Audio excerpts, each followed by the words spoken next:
जो डर गया वो मर गया। चलिए आइए इस बात में कितनी सच्चाई हम लोग समझने की कोशिश करते हैं think and grow rich book की मदद से। इस बुक में नेपोलियन हिल सर ने बताया है 6 तरह के डर के बारे में जो हमारे दिमाग में सेव हो जाता है बाय डिफॉल्ट, और हमारे दिमाग की जो कैपेसिटी होती है कामयाब होने की उसको खा जाता है, ख़त्म कर देता है। इसी डर की वजह से बहुत सारे लोग लाइफ में कामयाब नहीं हो पाते हैं, क्योंकि डर की वजह से वो डिसीजन नहीं ले पाते हैं। जब डिसीजन नहीं ले पाते तो कामयाब भी कैसे हो पाएंगे। तो चलिए आइए मैं आपको वन बाय वन करके ये डर के बारे में समझाने की कोशिश करता हूं कि कैसे ये डर हमारे दिमाग में आता है और इस डर को हम लोगों को कैसे अपने दिमाग से निकाल कर बाहर फेंकना है और लाइफ में सक्सेस होना है। देखिए सबसे पहले तो समझिए डर होता क्या है, ठीक है, फिर इसके टाइप्स और फिर कैसे डर को हटाना है, दिमाग से कैसे निकालना, उसके बारे में बात करेंगे। देखिए डर नाम की कोई चीज़ नहीं होती है, इसको आप एक कल्पना मान के चल लीजिए। जब हम किसी भी चीज़ के बारे में बहुत ज़्यादा सोचते हैं तो वो चीज़ हमें सच लगने लग जाता है, ठीक है। डर को इंग्लिश में कहा जाता है फियर, और फियर का जो फुल फॉर्म होता है वो होता है, आप देखिए, फॉल्स एविडेंस अपीयरिंग और आपका रियल, मतलब एक ऐसा झूठ जब हम इसको बहुत बार सोचने लग जाते हैं तो ये सच सा हमें महसूस होने लग जाता है, यही डर है, ठीक है। डर का कोई भी अस्तित्व नहीं होता है, डर एक कल्पना से ज़्यादा और कुछ नहीं होता है, ठीक है। अब समझते हैं डर के टाइप्स को। सबसे पहला जो डर होता है गरीब हो जाने का डर, मतलब अभी हमारी जो भी स्थिति है इस स्थिति से और भी बेकार स्थिति हो जाने का डर मन में बैठ जाता है। कैसे बैठता है आइए समझिए जरा इसको ध्यान से। देखिए गरीब हो जाने का जो डर होता है ये रिस्क के आधार पर दिमाग में बैठता है। मान लीजिए मेरे पास में 1 लाख रुपए है और मैं कहीं पे इन्वेस्टमेंट करना चाहता हूँ या कोई बिजनेस स्टार्ट करना चाहता हूँ या कोई पढ़ाई वगैरह करके अपना कुछ ना कुछ प्रोफेशन या कोई ना कोई प्रोफेशनल डिग्री हासिल करके कोई प्रोफेशन में जाना चाहता हूँ, ठीक है। अब मेरे दिमाग में ये डर बैठ गया, देख तेरे पास में 1 लाख रुपए है अभी, अब तू कोई बिजनेस स्टार्ट करेगा उसमें घाटा लग गया तो तेरे पास में क्या होगा, 1 लाख रुपए जो है वो भी तेरा खत्म हो जाएगा। अगर तूने इन्वेस्टमेंट कर दिया कहीं पे, कोई पैसा तेरा लेके भाग गया तो क्या होगा, ठीक है। अब तू कोई डिग्री ले लिया, तुझे जॉब नहीं मिलेगी तो क्या होगा, तेरी जो अभी की स्थिति है तेरी स्थिति इससे भी बदतर हो जाएगी, तेरे पास में 1 लाख रुपए रहेंगे नहीं। इसको बोलते हैं गरीबी का डर, गरीब हो जाने का डर, ठीक है। अब इसमें बहुत सारी चीज़ें शामिल हैं। टाइम के अकॉर्डिंग अपने आप को ना बदलना, मतलब आज जैसे है कल भी ऐसे रहेंगे, परसों भी ऐसे रहेंगे, तरसों भी ऐसे रहेंगे, 5 साल बाद भी ऐसे रहेंगे, जैसी स्थिति है हमको स्वीकार है। ये गरीबी के डर के लक्षण है। कोई डिसीजन नहीं लेना, लाइफ में आगे बढ़ने के लिए कोई प्रयास नहीं करना, ईश्वर ने, भगवान ने, खुदा ने जो दे दिया है उसको स्वीकार कर लेना, गरीब लोगों के साथ में उठना बैठना, गरीब लोगों का मतलब यहाँ पर गरीब मेंटलिटी वाले लोगों के साथ में उठना बैठना होता है। बस लाइफ से कोई बहुत ज़्यादा उम्मीद नहीं होती है, जो मिल गया ठीक है। अब गरीबी की ज़िंदगी वो जीते हुए, अपनी ज़िंदगी को जीते हुए इस दुनिया से चले जाते हैं। गरीबी का डर हमारे दिमाग में इस आधार पर भी सेव हो जाता है कि बचपन से ये बात सुनते हुए आए कि जो अमीर लोग होते हैं वो शोषण करते हैं, जो अमीर लोग होते हैं वो गरीब लोगों की इज्जत नहीं करते हैं, अमीर लोग जो है बेईमान होते हैं। ये बचपन से दिमाग में ना हमारा डाला जाता है, आसपास पड़ोस के लोगों से या मीडिया की मदद से या मीडिया या फिर कहीं ना कहीं से हमारे दिमाग में अमीर लोगों के खिलाफ ऐसी बातें डाली जाती हैं, जिसमें से हमारी एक धारणा बन जाती है कि हम गरीब ही ठीक है। अच्छा, दूसरी बात ये कि जो गरीब होने का जो डर होता है, यहाँ पर यह भी बात शामिल है कि गरीब होने का डर जिस व्यक्ति के दिमाग में बैठ जाता है वो अपनी आदत को कभी चेंज नहीं करता है, गरीबों वाली आदत में फंस कर रह जाता है। गरीबों वाली आदत मतलब लर्निंग नहीं करेगा, अपने आप को अपडेट नहीं करेगा, डिसिप्लिन फॉलो नहीं करेगा, अपने इन्वेस्टमेंट पे, लर्निंग पे कभी भी फोकस नहीं करेगा, उसके बाद कभी भी अमीर लोगों के साथ में नेटवर्क अपना बिल्ड नहीं करेगा, टाइम से जागेगा नहीं, टाइम से सोएगा नहीं, अपना खान पान बढ़िया नहीं करेगा, फिटनेस पे ध्यान नहीं देगा, लर्निंग पे ध्यान नहीं देगा, ये गरीबों वाली आदत पर घुस के रह जाते हैं। अब इसका सोल्यूशन क्या है कि आप रिस्क लीजिए, अपने आप को प्रिपेयर कीजिए, अपने मन से गरीबी का डर हटाइए। आप कुछ खो देंगे इस बात को अपने दिमाग से निकाल दीजिए, आप एक्शन लीजिए, आगे बढ़िए। जब आप कुछ खोते हैं तो बदले में आपको बहुत कुछ मिलता है, ठीक है। आपने 5,000 रुपये का कहीं पे इन्वेस्टमेंट किया तो बदले में आपको बहुत कुछ वहाँ से मिलेगा। एक बार आपका अगर पैसा डूब जाता भी है तो आपको सीखने को भी बहुत सारी चीज़ें मिलती है। आप कोई बिजनेस स्टार्ट करते हो, बिजनेस नहीं चलता है तो आप उससे सीखिए, ठीक है। आप उससे सीखिए कि आपने कहाँ कहाँ पर गलतियाँ की है। तो ये गरीबी का जो डर है दिमाग में बैठा हुआ है, इसको निकालिए, पहल कीजिए, डिसीजन लीजिए और आगे बढ़िए, ठीक है। जैसे ही आप रिस्क लेना स्टार्ट करते हो और आप चीज़ें सीखने लग जाते हो तो जो गरीबी का डर है, गरीब हो जाने का डर है, वो आपके दिमाग से निकलने लग जाता है। और जब थोड़ा थोड़ा आप जीतते हो तो आपको मज़ा आने लगता है और आपका डर जो है वो गायब होता चले जाता है, ठीक है। अब देखिए दूसरे नंबर का डर, आलोचना का डर। आलोचना का डर हम लोगों को विरासत में मिला है। बचपन से हमें ये सिखाया गया है कि भाई किसी के मैटर में कुछ मत बोलो क्योंकि इससे तुम्हारी आलोचना होगी, ठीक है। इससे तुम्हारी आलोचना होगी, इसलिए तुम किसी के मैटर में कुछ मत बोलो। इसलिए आप देखेंगे कि बहुत सारे लोग जो है किसी के मैटर में कुछ नहीं बोलता है। ये आलोचना का डर उसके दिमाग में बैठ जाता है। आलोचना के डर में कुछ चीज़ें शामिल है, मैं आपको थोड़ा सा बता देता हूं। लोगों के डर की वजह से आप सच को सच नहीं बोल पाते हो तो इसका मतलब आपके दिमाग में आलोचना का डर बैठा हुआ है, ठीक है, पहली बात। दूसरी बात, जब आप खुद को सही साबित करने के लिए दूसरों को गलत बोल देते हो और दूसरों की बुराई कर देते हो तो यह भी आलोचना के डर का एक सिम्टम है, ठीक है। तीसरी बात, लोग क्या कहेंगे। इस बीमारी से अगर आप पीड़ित हो तो समझ जाइए आलोचना का जो डर है वो आपके दिमाग में बैठा हुआ है। मैं आपको कुछ एग्जांपल देता हूँ। आपने बहुत सारे नेता को सुना होगा, आपने देखा होगा नेता से अपना काम होता नहीं है लेकिन अपने ऑपोजिशन का बुराई करेगा। सत्ता में बैठा हुआ जो मंत्री है वो कोई काम ढंग से नहीं कर पाएगा तो वो अपने काम को इस आधार पे सही ठहराएगा कि जो 10 साल पहले कोई मंत्री बैठा हुआ था सत्ता में उसने भी कुछ नहीं किया था। तो ये क्या है, आलोचना का डर। समझ पा रहे हो, वो अपने आप को सही साबित करने की कोशिश कर रहा है।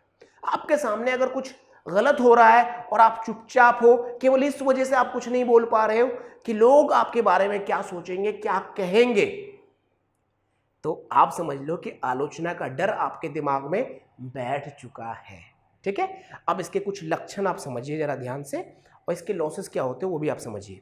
इसके लक्षण होते हैं पहल ना करना, मतलब वे व्यक्ति जो पहल नहीं करते हैं, आलोचना के डर के वो शिकार हो चुके हैं। पहल नहीं करने का मतलब यह है कि जब भी आपको कभी मौका मिलता है कुछ नया करने का, कुछ बोलने का, और आप बचकर अगर निकल जाते हो तो समझ जाना कि आपके दिमाग में आलोचना का डर बैठ चुका है, पहली बात, ठीक है। दूसरी बात, फिजूल खर्च। कुछ लोग फिजूल खर्च करते हैं, ठीक है, आलोचना के डर की वजह से। जैसे अगर पड़ोसी बढ़िया कपड़ा पहन रहा है तो हम भी पहनेंगे, नहीं तो मेरे बारे में सोसाइटी में एक चर्चा होने लगेगी कि मेरे पास में कपड़े नहीं है। कुछ लोग नया मोबाइल लाएगा तो उसका देखा देखी हम भी मोबाइल लेंगे, मतलब बहुत सारे लोग हैं जो देखा देखी मोबाइल लेके आ जाएंगे। अगर किसी का बच्चा बहुत बड़े स्कूल में पढ़ रहा है तो उसका देखा देखी हम भी क्या करेंगे, अपने बच्चों को बड़े स्कूल में पढ़ाएंगे। कोई नई किस्म की कार लेके आ रहा तो हम भी देखा देखी क्या करेंगे, नया कार लेके आएंगे। इससे फिजूल खर्च भी हमारा बढ़ता जाता है, ठीक है। पर्सनैलिटी डाउन हो जाती है। कैसे कि जो लोग आलोचना के डर के शिकार हो जाते हैं वो कभी भी लीडर नहीं बन पाते, ठीक है, लीडर नहीं बन पाते हैं, वो चेला बन के रहेंगे हमेशा। कोई व्यक्ति उसके सामने कोई बात कहेगा तो हाँ बिल्कुल सही कह रहा, हाँ जी सही कह रहा है, एकदम मुंह पे चापलूसी और मुंह पे चमचागिरी करेगा, थोड़ा कड़वा बोलूंगा, मुंह पे चापलूसी और मुंह पे थोड़ा चमचागिरी करेगा, और जैसे वो बंदा जाएगा उसके पीछे बुराई स्टार्ट कर देगा। तो ये व्यक्ति आलोचना के डर के शिकार हो चुके हैं। अब ये निकलेगा कैसे? पहल करना स्टार्ट करो, बोलना स्टार्ट करो, लोगों की परवाह करना बंद करो, जो सच है सच को सच बोलो और गलत बोलने से खुद को बचाओ। आलोचना का डर दिमाग से निकल जाएगा। अब डर नंबर 3 समझो इसको जरा ध्यान से, बुरे स्वास्थ्य का डर, मतलब बैड हेल्थ का डर कि भैया मेरी तबीयत कहीं खराब ना हो जाए। हाइपोकॉन्ड्रिया जिसको बोलते हैं, काल्पनिक बीमारी, मतलब बीमारी को सोच सोच के अपनी बीमारी को बढ़ा लेना। जैसे एग्जांपल लीजिए, एक बार एक एक्सपेरिमेंट हुआ, ठीक है, एक बार एक एक्सपेरिमेंट हुआ वहां पर एक आदमी पे एक्सपेरिमेंट किया गया। 3 आदमी को ये टास्क दिया गया कि उस एक आदमी से मिलना और उससे यह पूछना, भाई साहब आप कैसे हो, आपकी तबीयत कैसी है। समझिएगा इसको जरा ध्यान से। एक आदमी, मतलब एक आदमी बैठा है कुर्सी पे, एक आदमी उससे आके मिलता है और कहता है कि भाई साहब आपकी तबीयत कैसी है। तो जो कुर्सी पे बैठा हुआ व्यक्ति बोलता हूँ एकदम बहुत बढ़िया, मैं मस्त हूँ, बहुत बढ़िया हूँ, स्वस्थ हूँ। ठीक है। फिर दूसरा व्यक्ति आता है और उससे पूछता है भाई साहब आपकी तबीयत कैसी है। तो वो बोलता है ठीक हूँ, मैं ठीक हूँ। ठीक है। फिर तीसरा व्यक्ति आता है और पूछता है आपकी तबीयत कैसी है। पता वो क्या बोलता है, मुझे थोड़ा सा अच्छा महसूस नहीं हो रहा है। आप देखिए, सेम व्यक्ति एक जगह बैठा हुआ है, पहला व्यक्ति उससे पूछता है आपकी तबीयत कैसी है, तो बोलता है जी बहुत बढ़िया है। दूसरा व्यक्ति पूछता है तो उसकी एनर्जी घट जाती है, कहता है ठीक हूं। तीसरा व्यक्ति पूछता है तो बोलता है मुझे अच्छा महसूस नहीं होता है। तो आप समझ पा रहे हो कि बार बार अगर कोई आदमी पूछ रहा आपसे आपकी तबीयत कैसी है, तबीयत कैसी, तबीयत कैसी है, तो आप सच में बीमार अपने आप को महसूस करने लग जाते हो। तो जो बुरे स्वास्थ्य का जो ख्याल आता है, बैड हेल्थ का जो ख्याल आता है, वो सजेशन के कारण भी आता है। जब लोग बार बार आपसे पूछने लगेगा तबीयत कैसी है, तबीयत कैसी, तबीयत कैसी है, तो आपका तबीयत जो है ऑटोमेटिकली बिगड़ने लग जाता है। ठीक है। तो थोड़ा सा आपको बच के रहना है इन चीजों से, है ना। अच्छा, अब समझिएगा जरा कि ये तो हो गया दूसरों से प्रभावित होकर तबीयत को खराब करना। अब एक तबीयत को खराब करने का और तरीका होता है। बहुत सारे लोग जब बुरे स्वास्थ्य के डर से प्रभावित हो जाते हैं, माइंड में जब बुरे स्वास्थ्य का डर जो है बैठ जाता है। मान लेते हैं पेट में दर्द हुआ, अब पेट में दर्द हुआ, ठीक है पेट में दर्द हो गया। अब वो देख रहा है कि भाई, अब वो यूट्यूब पे डाल दिया कि दाएं साइड में पेट में दर्द हो रहा है, क्या कारण हो सकता है। तो यूट्यूब में बोल दिया कि भाई शायद पथरी हो सकती है या फिर किडनी की प्रॉब्लम हो सकती। अब जी बात दिमाग में घुस गया। अब वो घर पे फ़ोन लगाया, आसपास पड़ोस में फ़ोन लगाया और उन लोगों से बात करना स्टार्ट कर दिया जिनको कभी ना कभी दर्द होया होगा, कभी ना कभी जिसने ऑपरेशन करवाया होगा। अब देखो उसके पेट में दर्द हुआ, ठीक है, पेट में दर्द हुआ तो उसको सोच सोच के क्या कर लिया उसने, बड़ी बीमारी में तब्दील कर दिया। बड़ी बीमारी में उसने अपने छोटी सी बीमारी को कल्पना कर करके क्या कर दिया, बहुत बड़ा बना दिया। इसको बोलते हैं बैड हेल्थ का डर। अब उस दिमाग में चलाएगा, अच्छा मेरा ऑपरेशन होगा तो वैसा होगा, तो वैसा होगा, इतने पैसे लगेंगे, इस हॉस्पिटल में होगा, मैं क्या करूंगा, कहाँ से पैसे लाऊंगा, मेरे पास में पैसे नहीं है, अच्छे हॉस्पिटल नहीं है, सरकारी हॉस्पिटल में इलाज सही नहीं होती है। अब वो दवाई के बारे में पढ़ना स्टार्ट करेगा, बीमारी के बारे में वीडियो देखना स्टार्ट करेगा, बीमार लोगों से मिलना स्टार्ट करेगा और वो बीमारी के बारे में सोचना स्टार्ट करेगा, छोटी सी बीमारी को बहुत बड़ा बना लेगा। और जिस वजह से क्या होगा, उसकी सेहत गिरती चली जाएगी और लास्ट में जो है अपने काम पे वो फोकस नहीं कर पाएगा और फिर क्या होगा, गरीबी की जिंदगी जिएगा फिर। अब देखो इसका सोल्यूशन क्या है, बीमारी के बारे में सोचना ही नहीं है, बीमारी के बारे में सोचना ही नहीं है भैया। सुबह उठ, पार्क में जा, एक्सरसाइज कर, बढ़िया से खान पान कर और बीमार लोगों से और बीमारी के बारे में बातचीत करना बंद करो। बीमारी के बारे में बातचीत करना बंद करो। कभी बीमार लगे, अगर लगेगी तबीयत खराब है तो बातचीत करना, और खुद का डॉक्टर बनने से ज्यादा बढ़िया डॉक्टर से मिलो, बढ़िया से अपना ट्रीटमेंट लो और बात को हाथ के हाथ खत्म करो। कुछ आया रिपोर्ट में, ठीक है, दवाई लो, बात खत्म। रिपोर्ट में कुछ नहीं आया, फाड़ो रिपोर्ट को और अपने आप को हेल्दी रखने के लिए पार्क में जाओ, थोड़ा एक्सरसाइज करो और आगे बढ़ो। यहाँ पर आप हेल्थ के डर से बच सकते हो। ठीक है। अब समझिए डर नंबर 4, प्यार के छूट जाने का डर, मतलब प्रेम के छूट जाने का डर। ये डर पुरुषों और महिलाओं दोनों में पाया जाता है, लेकिन महिलाओं में ज़्यादा पाया जाता है क्योंकि जो बहुविवाह का जो प्रचलन है, जो पॉलीगैमी का प्रचलन है, वो पुरुषों में ज़्यादा है महिलाओं की तुलना में। इसलिए महिलाओं में ये डर ज़्यादा होता है कि मेरा हस्बैंड किसी औरत के चक्कर में फंस ना जाए और मुझे छोड़ ना दे, और या मेरा बॉयफ्रेंड किसी गर्लफ्रेंड के चक्कर में फंस ना जाए और मुझे छोड़ ना दे। ये महिलाओं में डर ज़्यादा होता है। ठीक है। पुरुषों में ये डर कम होता है तुलनात्मक रूप से। अच्छा, एक बात आप और भी समझ लीजिए, जो मेल होता है वो फीमेल को हमेशा पावर से अट्रैक्ट करने की कोशिश करता है। पहले के ज़माने में जो युद्ध लड़ते थे मेल या फिर जो शिकार करते थे, तो महिलाएं उसके प्रति बहुत ज़्यादा अट्रैक्ट होती थी। आज महिलाओं को अट्रैक्ट करने का तरीका चेंज हो गया है। अब महिलाओं को अट्रैक्ट करने के लिए युद्ध जीतने की या फिर शेर को मार के उसका खाल कांधे पे लटका के आने की ज़रूरत नहीं है। बस बढ़िया कार, बढ़िया घर, बढ़िया बाइक और अच्छी इनकम, अच्छा मोबाइल, इन चीज़ों से महिलाएं जो है मतलब समझती है कि लड़का जो है वेल सेटल्ड है। ठीक है। अब देखिए इसके लक्षण समझिएगा जरा ध्यान से। इसके 3 तरह के लक्षण होते हैं। पहला ये होता है कि शक बहुत ज़्यादा बढ़ जाता है। मान लीजिए कि मेल है और उसकी वाइफ किसी से बात कर लिया तो उसके प्रति शक बढ़ जाएगा। शक बढ़ जाएगा, भाई क्यों बात किया, क्या चक्कर है। अब वो उससे लड़ने लग जाएगा, उससे बहसबाजी स्टार्ट कर देगा। ठीक उसी तरीके से अगर पुरुष है, किसी महिला से बात कर लिया तो उसकी वाइफ जो उससे लड़ने लग जाएगी, उससे बहसबाजी स्टार्ट कर देगी। ठीक है, एक तो ये हो गया कि शक बहुत ज़्यादा बढ़ जाता है यहाँ पर। उसके दूसरा ये होता है फिजूल खर्ची बढ़ जाता है कि जो मेल होता है वो अपनी वाइफ को या फिर अपनी गर्लफ्रेंड को खुश रखने के लिए पैसा कमाना चाहता है। और कई बार क्या होता है, कुछ लोग गलत तरीके से भी पैसा कमाना स्टार्ट कर देते हैं। जुआ खेल के, सट्टा लगाकर या चोरी चकारी करके वो पैसे कमाना स्टार्ट कर देते हैं ताकि अपनी जो महबूबा है उसको वो खुश रख सके। अब ये डर दिमाग में बैठ जाता है और ये तुरंत प्रभावित करता है बिजनेस को, काम को प्रभावित करता है, करियर को ख़त्म करके रख देता है, सोचने की क्षमता को ख़त्म करके रख देता है और बंदा डिप्रेशन में चला जाता है। ठीक है, अब इसका इलाज क्या है? इसका सिंपल सा इलाज है, माइंड को सेट कर लीजिए कि प्रेम के बिना भी आप रह सकते हो। जो छोड़ के जाएगा वो चला जाएगा, आप उसके बगैर भी रह सकते हो। माइंड को अपना आप सेट इस तरीके से कर लो और अपने काम पे फोकस करो। माइंड में इतना स्पेस रहने मत दीजिए कि कोई भी थॉट और कोई भी अननेसेसरी डर आपके दिमाग में बैठ जाए। कि आप खुद बताइए ना, आप मियाँ बीवी हो, एक साथ रह रहे हो, अब ज़बरदस्ती आप सोच रहे हो कि मेरी बीवी मेरे को छोड़ के भाग जाएगी, या मेरा हस्बैंड मेरे को छोड़ के भाग जाएगा, मेरी गर्लफ्रेंड मेरे को छोड़ के भाग जाएगी, मेरा हस्बैंड मेरे को छोड़ के भाग जाएगा। अरे क्यों सोच रहे हो यार, जब भागेगा भागेगा, अभी थोड़ा ना भाग रहा है। ठीक है, तो ये डर को आपको कंट्रोल करना है। देखिए आपका दिमाग आपके कंट्रोल में है, आप जब अपने दिमाग को समझाएंगे तो डेफिनेटली ये जो डर है ये हट जाएगा। ठीक है, अब समझिए डर नंबर 5, बुढ़ापे का डर। बहुत सारे लोग इस बात से डरते हैं कि भाई मैं बूढ़ा हो रहा हूँ, मैं बूढ़ा हो रहा हूँ, मैं बूढ़ा हो रहा हूँ, मैं बूढ़ा हो रहा हूँ, मैं अब क्या करूँगा, वृद्धाश्रम मेरे को जाना पड़ेगा, मेरे पास में पैसे नहीं है, मेरी लाइफ का क्या होगा, मेरी एज बढ़ती जा रही है, मेरी एज बढ़ती जा रही है, अब मेरे पास में कुछ भी नहीं है, मैं बूढ़ा हो रहा हूँ, मैं क्या करूँगा, मैं काम नहीं कर पाया भविष्य में तो क्या करूँगा, मेरा शरीर अगर काम ना किया तो क्या करूँगा। अब बताइए ये सब बातें फालतू की है या नहीं है?